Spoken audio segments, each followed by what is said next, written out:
Assalamualaikum murid-murid. Hari ini kita akan sambung mata pelajaran adab dan akhlak. Pelajaran 5, adab di masjid dan surau, bahagian 2.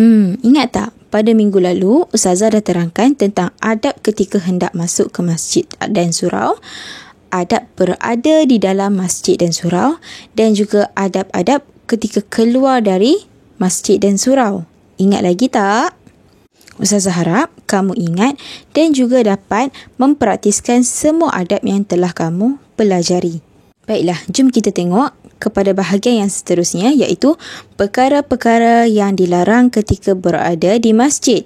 Poin pertama, membuat bising. Poin kedua, bermain-main di dalam masjid. Poin ketiga, berbual perkara-perkara yang tidak berfaedah. Poin keempat, membuat kekotoran. Kelima, merosakkan harta benda masjid. Dan yang keenam, mengambil barang-barang kepunyaan masjid dan orang yang berada di masjid.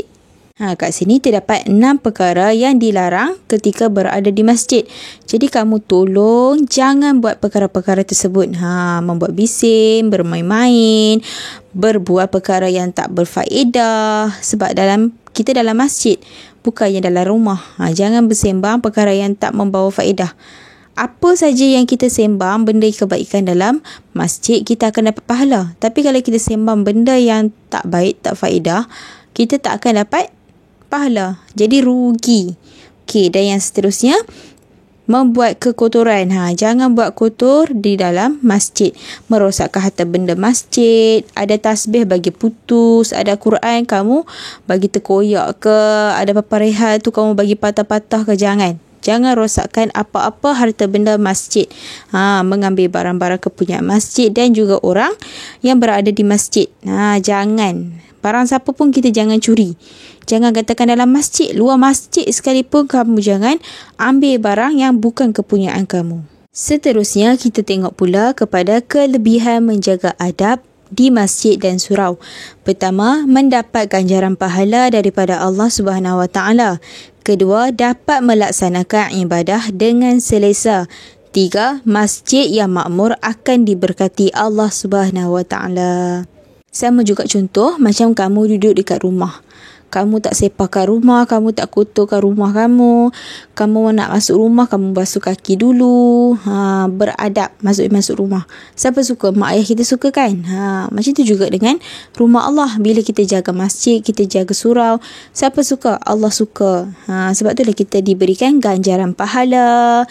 Kita dapat melaksanakan ibadah dengan selesa sebab masjid, surau semua bersih, tak kotor. Lagi masjid dan surau tu akan diberkati oleh Allah. Allah akan berkat, kita rasa makmur, seronok je duduk dalam masjid dan surau tu. Keadaannya bersih, selesa, tak kotor, aman, tak bising. Macam tu. Jadi kita tengok pula perkara yang terakhir di dalam tajuk beradab di masjid dan surau, iaitu akibat tidak menjaga adab-adab di masjid dan surau. Akibat ni apa? Akibat ni maksudnya apa keburukan yang kita akan dapat apabila kita tak jaga adab. Kita tengok sini. Ada 3 poin. Yang pertama, mendapat dosa dan dimurkai Allah Subhanahu Wa Taala. Kedua, masyarakat akan berpecah belah. Ketiga, tidak mendapat rahmat daripada Allah Subhanahu Wa Taala. Okey, bila kita tak jaga adab di masjid dan surau, apa keburukan yang kita akan dapat? Kita akan dapat dosa, Allah akan murka kepada kita. Murka tu maksudnya Allah marah kepada kita. Sebab apa? Tak jaga adab dalam masjid dan surau. Lagi, masyarakat akan berpecah belah. Tak akan rasa makmur, tak akan ada rasa bersatu. Okey, lagi tidak mendapat rahmat daripada Allah. Allah juga tak akan merahmati kita sebab kita tak jaga adab dalam masjid dan surau. Buat bising, buat kotor apa semua tu. Jadi Allah pun tak akan merahmati kita. Kita tak akan rasa bahagia. Okey, boleh faham tak 3 perkara yang dah Ustazah terangkan hari ini? Sebelum kita akhiri kelas kita, jom kita berpantun sikit. Kita berpantun nasihat. Beli kuih di kedai Mona, beli juga sebatang pena. Masjid ada di mana-mana, selalu solat berjemaah di sana. Ali makan buah pala, makan bersama-sama waktu berbuka. Bersih Kan masjid dapat pahala. Masjid cantik Allah suka. Pergi ke pasar membawa raga. Raga dibubuh buah pelaga.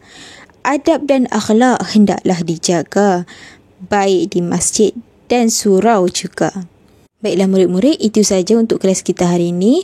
Mudah-mudahan kamu dikurniakan kefahaman dan kamu dapat mengamalkan semua adab yang telah kita pelajari. Sekian, terima kasih. Assalamualaikum warahmatullahi wabarakatuh.